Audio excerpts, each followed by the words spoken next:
I'm Alex Bell, host of To The Point, and thank you so much for joining us on the ABC 10 Plus TV streaming app. Over the next half hour, we're exploring the rise of the California Republican Party. Preparations are already underway for the 2026 election, and we're hearing from candidates who have already launched their campaign for governor. First, we take you inside the California Republican Party's Spring Convention, where Republican leadership and voters are calling for a new direction in California. Hey guys, we are at the California GOP Convention. All I care about is the country being back to great again. Is he going to be able to get 700,000 signatures? Thank you. But this will help to do it. We don't need puppets in our party. We need God-first candidates. The California Spring GOP Convention. We usually sell these for $6,000. One for $3,000? Yeah, Mar-a-Lago. Yeah, so we have a matching necklace. We've been pro-Trump since the day he came down the escalator. I mean, I just love Trump. For 3 days, Republicans from across the state gathered for the first time since President Donald Trump took office. It's a time for us to seize the moment and actually change California. Let's go. Here we go, spinning the wheel. Causing businesses and people to leave California. Yes, Newsom, you have been responsible for that. You are a dum-dum. I'm getting more and more involved in politics in my hometown and just wanted to see what this was all about. The convention filled with delegates, some sporting bright gold jackets with the golden era across their backs. A bold statement in a sea of red, white, and blue. We wanted to come and really look at reforming the California Republican Party, and we think it's time to take California back for the people and just have common sense politics. Because I'm a California native. I grew up here. I love this place, but I cringe at what I have to see and do. It was so fun. From celebrations. Today, we're having a celebration, a victory celebration for President Trump, and we also decided to honor Elon. We love you, and we are grateful for everything that you're doing. 2 panels. Come on in, get a good seat. And protests.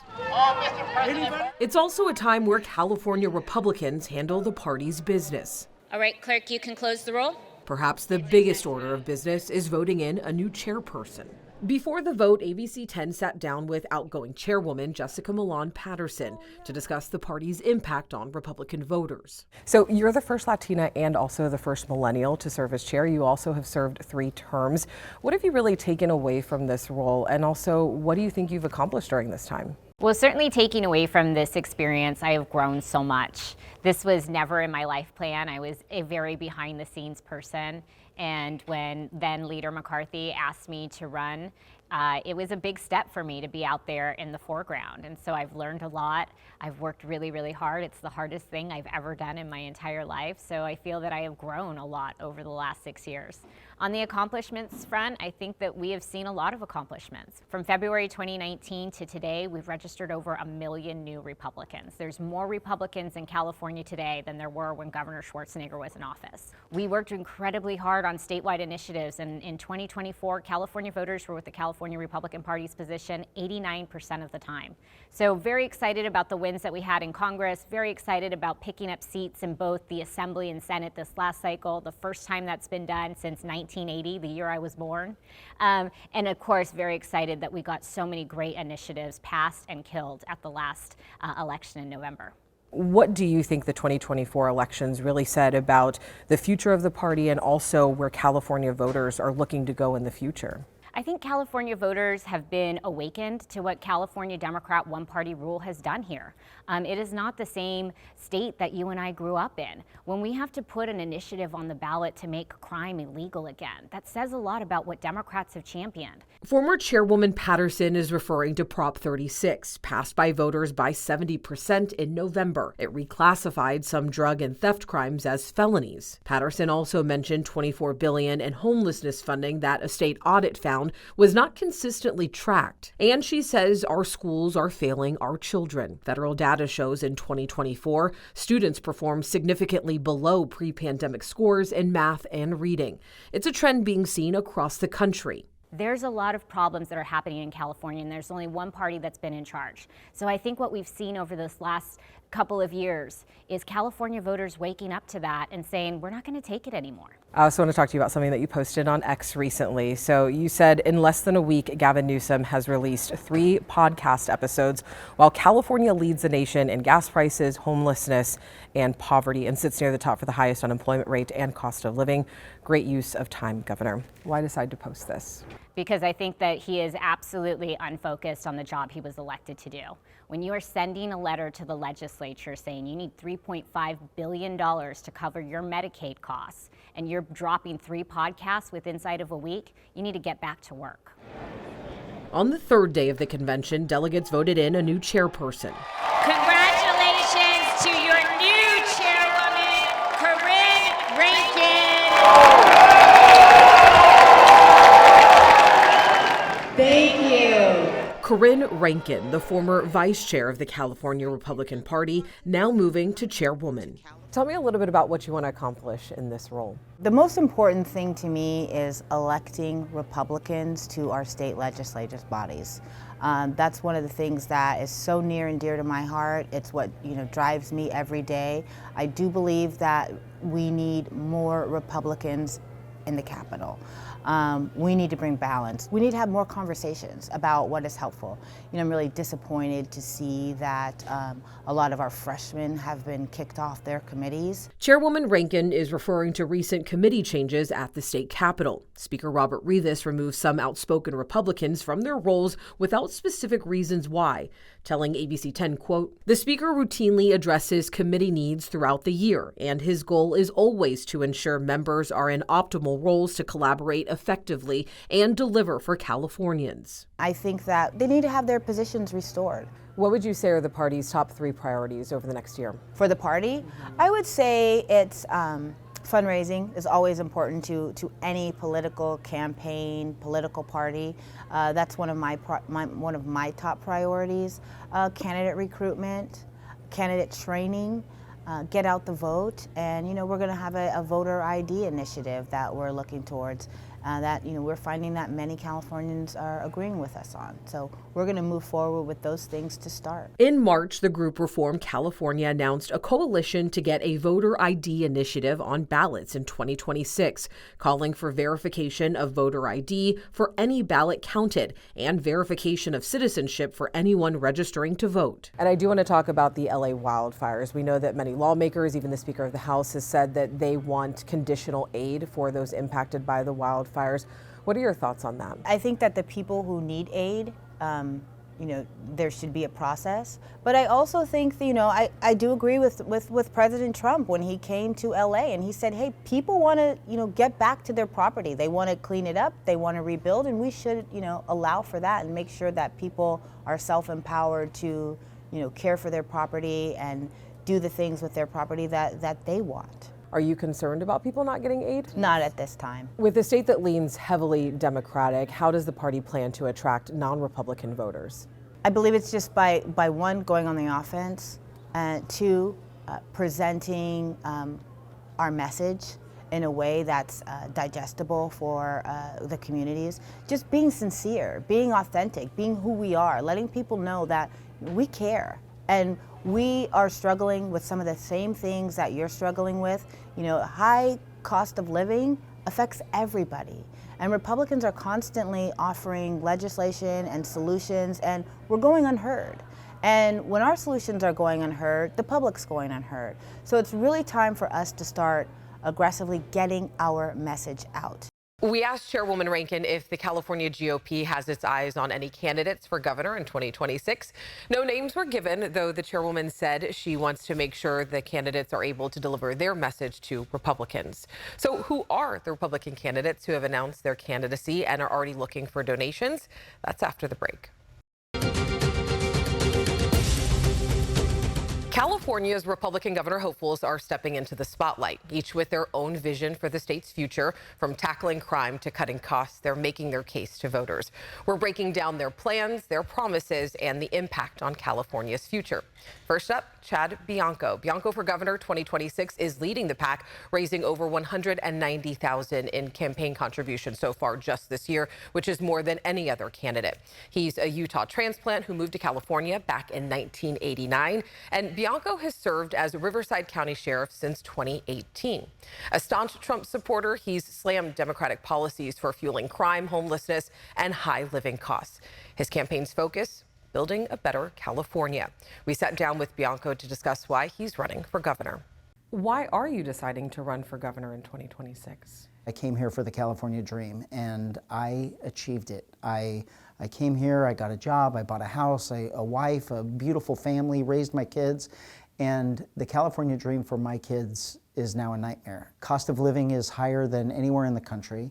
Taxes are higher than anywhere in the country. Californians are starving for a leader, to be honest with them in Sacramento. I have 32 years of this, of irrefutable leadership ability, and I'm just going to bring it to Sacramento. And I'm going to turn our governor around, not Democrat and Republican.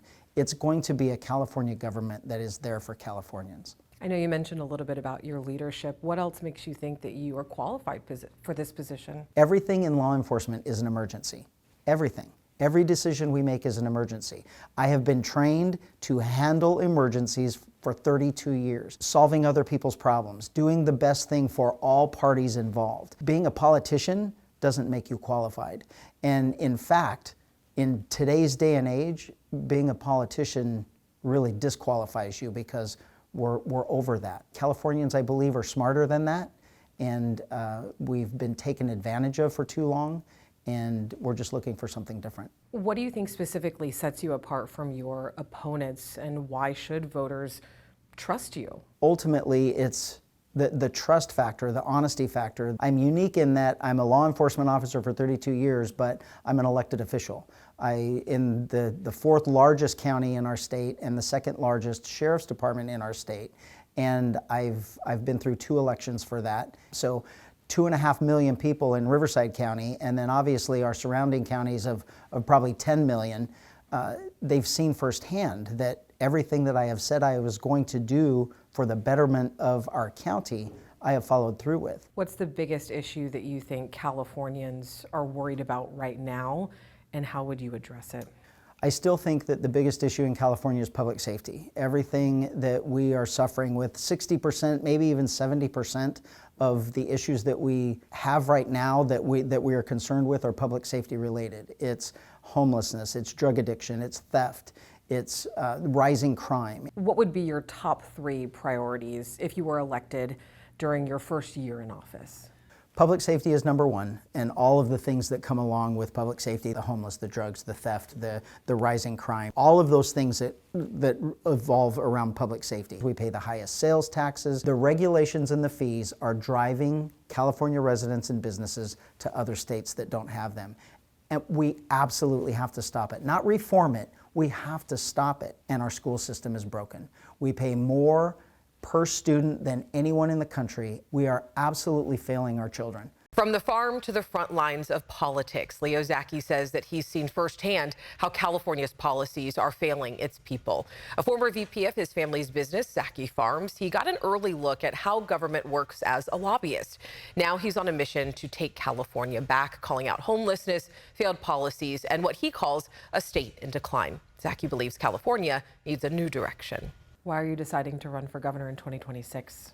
Well, after my family lost our poultry company due to overregulation, high minimum wage prices, utility price hikes here in California, and we were vertically integrated after we were in business for 90 years, I have felt I had to do something to prevent this from happening to other folks, because if it can happen to me, and we were the largest privately owned employer in the state of California at one point with 4,000 employees, it can happen to anybody. Why are you qualified for this position? Well, I've been around politics, like I said before. I've dealt with bureaucrats, the USDA, the EPA, the FDA, the elected legislatures, and I've also been a business leader. I also own a few businesses myself as well. So being in the agriculture industry and a businessman definitely helps. You have to run government like a business.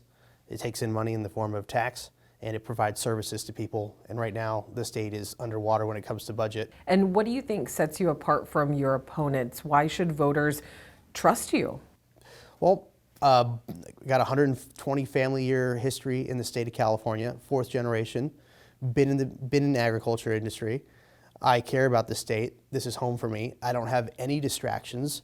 to keep me preoccupied from what I need to do, and that's focusing on the people here in California, the needs of the businesses. There is a better way forward, and it's not about left or right anymore. It's not about being a Republican or a Democrat. It's about doing what's right for the people of California.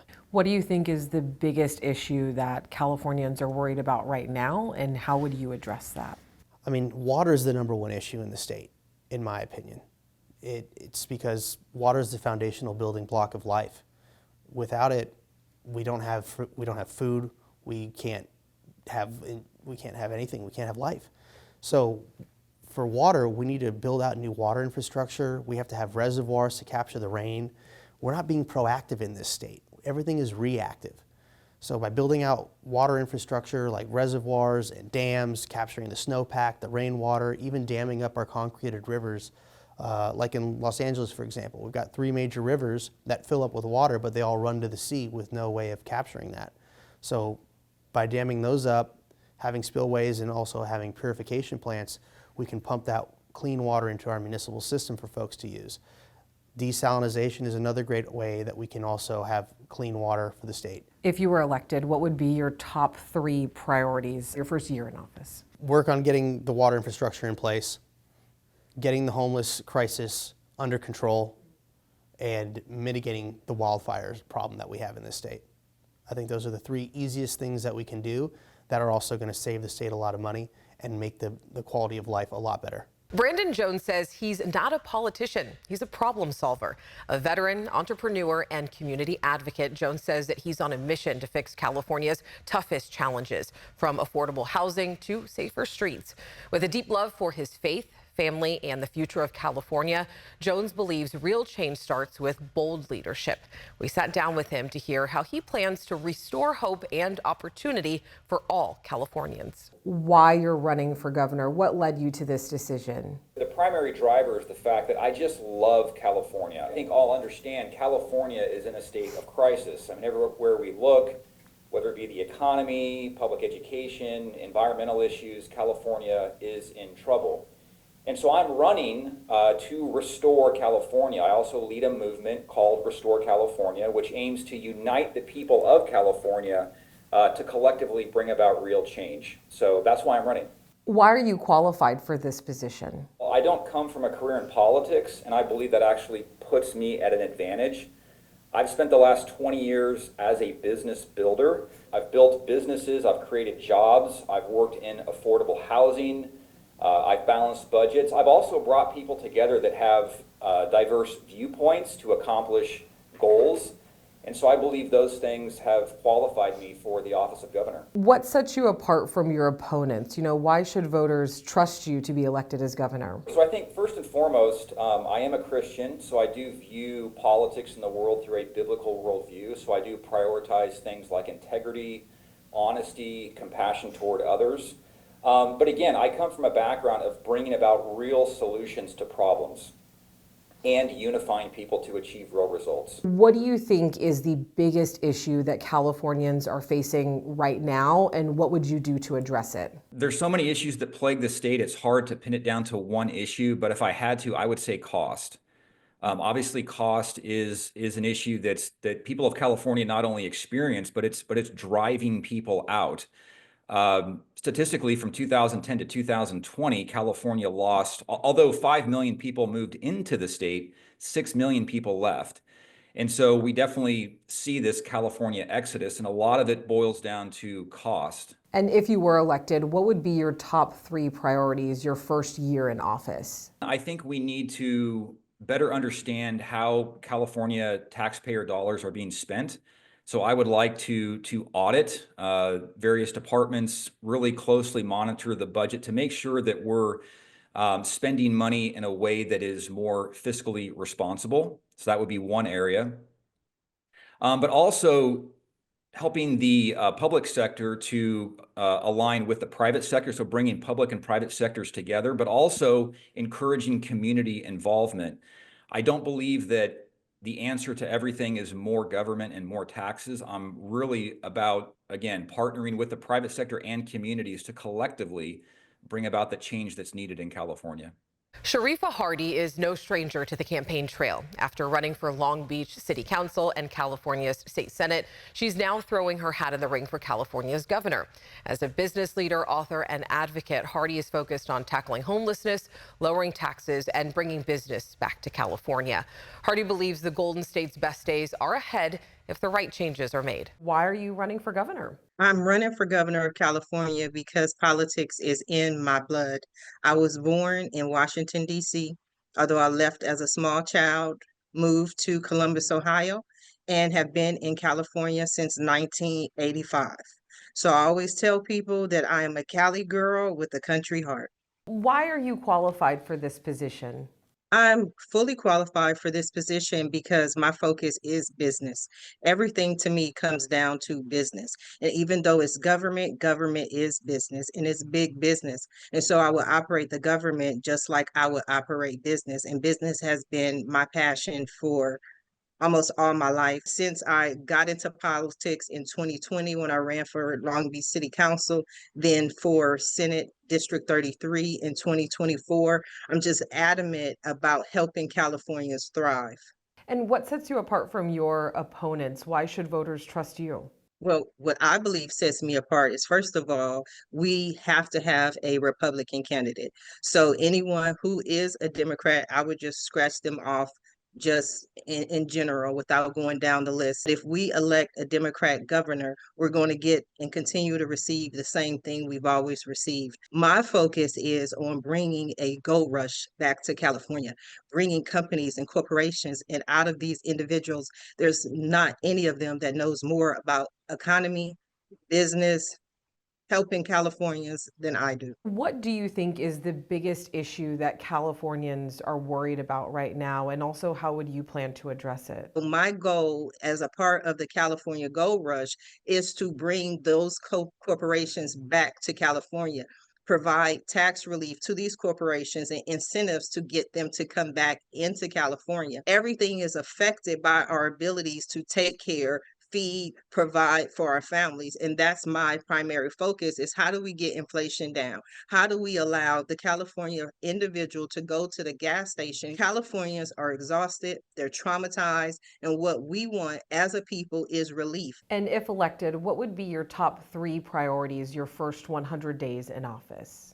My top 3 priorities are the job sector, meaning the corporate market, as well as the housing. When people can't afford to pay 3 times the rent in order to have decent housing, and when their cost of rent is taking up the majority of their income, along with the mental health crisis, because the mental health crisis is something that's very personal to me. But again, for me, it comes down to our ability to not stress, to relax, and to have occupations and to have housing that people don't have to stress themselves out about. This is just the beginning for California's 2026 governor's race. There is a wide open field, and we will be sitting down with more candidates throughout the year. So if you have something that you think that we should be looking into, please reach out to me and the team. You can always email us at tothepoint@abc10.com. Thank you so much for watching. I'll see you next time. Thanks for watching ABC 10 Plus. And now that you're here, why don't we take a look around and see what else is here? The very first tile on your left is always going to be streaming 24/7. You can find us adjacent to that, breaking news if it's there. And then right next to that, a replay of the most recent newscast, whether it's ABC 10 Morning News at 5, 6, or beyond, it's going to be there. The forecast beyond that, and then right beyond that, the news that matters the most. Now that you know the basic tiles, let's go up to the top and take a deeper dive into news.